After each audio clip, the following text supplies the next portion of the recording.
ইন্দোনেশিয়ার অগ্নেয়গিরি ঘেরা শুষ্ক দ্বীপগুলোতে সূর্য ডোবার সাথে সাথে নেমে আসে এক অদ্ভুত নীরবতা।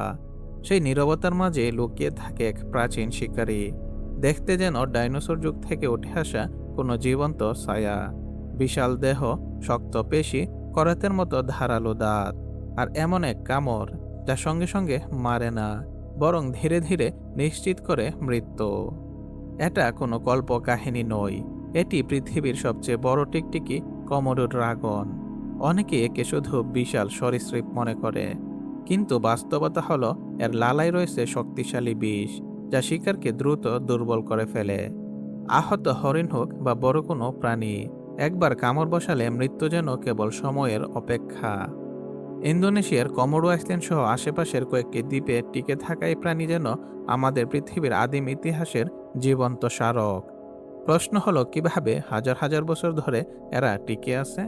আর সত্যিই কি এরা আধুনিক যুগের জীবন্ত ডাইনোসর? আজ আমরা জানব সেই রহস্যময় দানবের অজানা গল্প। ইন্দোনেশিয়ার পূর্ব প্রান্তে অগ্নেয়গিরি আর শুষ্ক পাহাড়ে ঘেরা কয়েকটি দ্বীপে বাস করে এই বিশাল সরীসৃপ, বিশেষ করে কমোডো আইল্যান্ড এবং রিনকা আইল্যান্ড। এই দ্বীপগুলোই তাদের প্রধান আবাসস্থল। এখানকার আবহাওয়া গরম, মাটি শুষ্ক, চারপাশ ঝোপঝাড় আর খোলা তৃণভূমি। পানির উৎস কম, খাবারের জন্য প্রতিনিয়ত লড়াই। এই কঠিন পরিবেশেই টিকে আছে কমোডো ড্রাগন। বিজ্ঞানীরা মনে করেন প্রায় কয়েক মিলিয়ন বছর আগে এদের পূর্বপুরুষ অস্ট্রেলিয়া অঞ্চল থেকে এই দ্বীপগুলোতে ছড়িয়ে পড়ে। সময়ের সঙ্গে সঙ্গে তার আকারে বড় হয়েছে, শক্তিশালী হয়েছে, আর দ্বীপের শীর্ষ শিকারীতে পরিণত হয়েছে। অনেকে একে জীবন্ত ডাইনোসর বলে ডাকে। যদিও এটি সত্যিকারের ডাইনোসর নয়, তবু এর দেহ গঠন, চলাফেরা আর শিকার ধরার ভঙ্গি আমাদের আদিম পৃথিবীর কথাই মনে করিয়ে দেয়। কিন্তু প্রশ্ন হলো, এমন কঠিন ও বিচ্ছিন্ন পরিবেশে কিভাবে এরা এত বছর ধরে নিজেদের রাজত্ব ধরে রেখেছে? উত্তর লুকিয়ে আছে তাদের শরীর আর শিকার কৌশলের ভেতরে। একটি পূর্ণবয়স্ক কমোডো ড্রাগন লম্বায় প্রায় 3 মিটার পর্যন্ত হতে পারে, আর ওজন 70 থেকে 90 কেজির কাছাকাছি। প্রথম দেখায় ভারী আর ধীর মনে হলেও প্রয়োজন হলে এরা ঘন্টায় প্রায় 20 কিলোমিটার গতিতে দৌড়াতে পারে। তাদের পেশিবহুল পা ও শক্ত নখ শিকারীকে আঁকড়ে ধরতে সাহায্য করে, আর মোটা শক্ত লেজ ভারসাম্য রক্ষা ও আত্মরক্ষায় কাজে লাগে। সবচেয়ে ভয়ঙ্কর অংশটি হলো তাদের দাঁত। করাতের মতো ধারালো এবং সামান্য বাঁকানো এ দাঁত শিকারকে গভীরভাবে কেটে দেয়। কামড়ের সময় মুখের লালা ক্ষতের ভেতর ঢুকে পড়ে, আর সেখান থেকেই শুরু হয় ধীরে ধীরে দুর্বল হয়ে পড়ার প্রক্রিয়া। আরেকটি অবিশ্বাস্য বৈশিষ্ট্য হলো তাদের দ্বিখণ্ডিত জিহ্বা। সাপের মতো জিহ্বা বাতাসে বের করে এরা গন্ধ সংগ্রহ করে, এবং দূরের মৃত বা আহত প্রাণীর উপস্থিতি টের পায় কয়েক কিলোমিটার দূর থেকেও। সব মিলিয়ে কমোডো ড্রাগনের শরীর যেন প্রকৃতির তৈরি এক নিখুঁত শিকার যন্ত্র, ধৈর্যশীল, শক্তিশালী এবং নির্মম। কমোডো ড্রাগন কখনো অযথা দৌড়ঝাঁপ করে না। এটি ধৈর্য ধরে অপেক্ষা করে, ঝোপের আড়ালে, শুকনো ঘাসের পাশে বা পানির ধারে চুপচাপ লুকিয়ে থাকে ঘন্টার পর ঘন্টা। সঠিক মুহূর্তে এলেই বজ্রগতিতে ঝাঁপিয়ে পড়ে। একটি হরিণ বা বন্য শকুর কাছে এলেই প্রথম আঘাত, একটি শক্ত কামড়। সেই কামড়েই শিকার সাধারণত সঙ্গে সঙ্গে মারা যায় না, বরং এখান থেকেই শুরু হয় আরো ভয়ঙ্কর খেলা। কমোডোর মুখের লালায় থাকা বিষ রক্তচাপ কমিয়ে দেয়, রক্তক্ষরণ বাড়ায় এবং শিকারকে দ্রুত দুর্বল করে ফেলে। আহত প্রাণী পালিয়ে গেলেও কমোডো ধৈর্য ধরে তার গন্ধ অনুসরণ করে কয়েক ঘন্টা, কখনো কয়েকদিন পর। অবশেষে শিকার ভেঙে পড়ে। তারপর শুরু হয় ভোজ। কমোডো ড্রাগন অল্প সময়ে নিজের শরীরের ওজনের বড় একটি অংশ খেয়ে ফেলতে পারে। এমনকি তারা মৃত প্রাণীও খায়, মানে সুযোগ পেলে কিছুই ছাড়ে না। ধৈর্য, বিষ আর নিখুঁত সময় নির্বাচন, এই 3 শক্তির উপরই টিকে আছে তাদের শিকারী সাম্রাজ্য। অনেক বছর ধরে বিজ্ঞানীরা মনে করতেন তাদের মুখে থাকা অসংখ্য ব্যাকটেরিয়ার কারণে শিকার মারা যায়, কারণ কমোডো সাধারণত পচা মাংস খায়। তাই ধারণা ছিল লালার ভেতর ক্ষতিকর জীবাণুই আসল অস্ত্র। কিন্তু আধুনিক গবেষণা নতুন সত্য তুলে ধরে। কমোডো ড্রাগনের নিচের চোয়ালে বিশেষ ভেনম গ্রন্থি রয়েছে। এই গ্রন্থি থেকে নির্গত বিষ শিকারকে দ্রুত দুর্বল করে দেয়। বিষ রক্তচাপ কমিয়ে ফেলে, রক্ত জমাট বাঁধতে বাধা দেয় এবং অতিরিক্ত রক্তক্ষরণ ঘটায়, ফলে আহত প্রাণী ধীরে ধীরে শক্তি হারায়।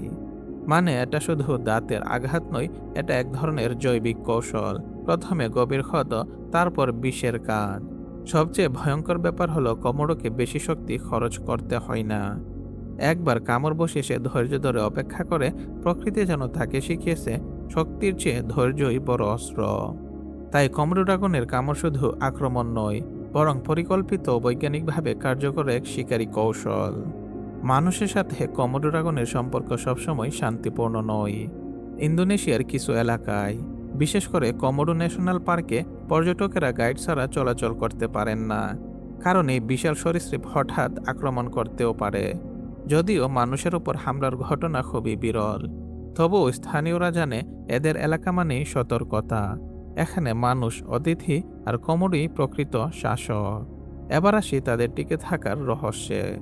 কমোডো ড্রাগনের একটি অবিশ্বাস্য ক্ষমতা আছে, পারথেনোজেনেসিস। অর্থাৎ কোনো কোনো ক্ষেত্রে স্ত্রী কমোডো পুরুষ ছাড়াই ডিম দিতে পারে। এই বৈশিষ্ট্য বিচ্ছিন্ন দ্বীপে প্রজাতিকে টিকিয়ে রাখতে সাহায্য করেছে।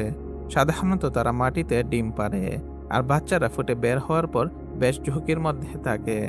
বড় কমোডো এমনকি ছোটদেরও আক্রমণ করতে পারে, তাই ছোটরা গাছে উঠে নিরাপদে সময় কাটায়। তবে সবকিছুর পরেও তাদের ভবিষ্যৎ পুরোপুরি নিরাপদ নয়। জলবায়ু পরিবর্তন, বাসস্থান সংকট এবং প্রাকৃতিক পরিবেশের পরিবর্তনের কারণে তাদের সংখ্যা ধীরে ধীরে কমছে। আন্তর্জাতিক সংস্থাগুলো এখন তাদের সংরক্ষণের কাজ করছে, যাতে আদিম যুগের শিকারীরা পৃথিবী থেকে হারিয়ে না যায়। ডাইনোসর বিলুপ্ত হয়েছে, কিন্তু কমোডো ড্রাগন এখনও বেঁচে আছে, প্রকৃতির শক্তি আর অভিযোজনের এক জীবন্ত প্রমাণ হয়ে। শেষ করার আগে একবার কল্পনা করে দেখুন তো, একটা গরম নির্জন দ্বীপ, দূরে অগ্নেয়গিরির ছায়া, শুকনো ঘাসের ভেতরে ধীরে ধীরে এগিয়ে যাচ্ছে এক বিশাল সরীসৃপ। তার চোখে ভয় নেই, তাড়াহুড়ো নেই, কারণ সে জানে এই ভূমির আসল শাসক সেই। কমোডো ড্রাগন শুধু একটি প্রাণী নয়, এটি আমাদের পৃথিবীর আদিম ইতিহাসের জীবন্ত স্মৃতি। ডাইনোসর বিলুপ্ত হয়েছে কোটি বছর আগে, কিন্তু তাদের যুগের ছায়া এখনও টিকে আছে এই প্রাণীর ভেতর। শক্তি, ধৈর্য, বিষাক্ত কৌশল, সব মিলিয়ে এটি প্রকৃতির এক নিখুঁত সৃষ্টি। কিন্তু প্রশ্নটা এখন আমাদের জন্যে, আমরা কি এই প্রাচীন শিকারীকে বাঁচিয়ে রাখতে পারবো, নাকি আধুনিক পৃথিবীর পরিবর্তনের চাপে একদিন এটাও হারিয়ে যাবে ইতিহাসের পাতায়? প্রকৃতি কখনো দুর্বল নয়, কিন্তু সে সংবেদনশীল। আর কমোডো ড্রাগন আমাদের মনে করিয়ে দেয়, বেঁচে থাকতে হলে শক্তি যেমন দরকার, তেমনি প্রয়োজনে অভিযোজন আর ভারসাম্য। যদি এমন আরও রহস্যময় প্রাণীর গল্প জানতে চান, তাহলে সাথেই থাকুন, কারণ পৃথিবী এখনও তার সব রহস্য খুলে দেয়নি, আর আমরা সেই অজানার পথেই হাঁটছি।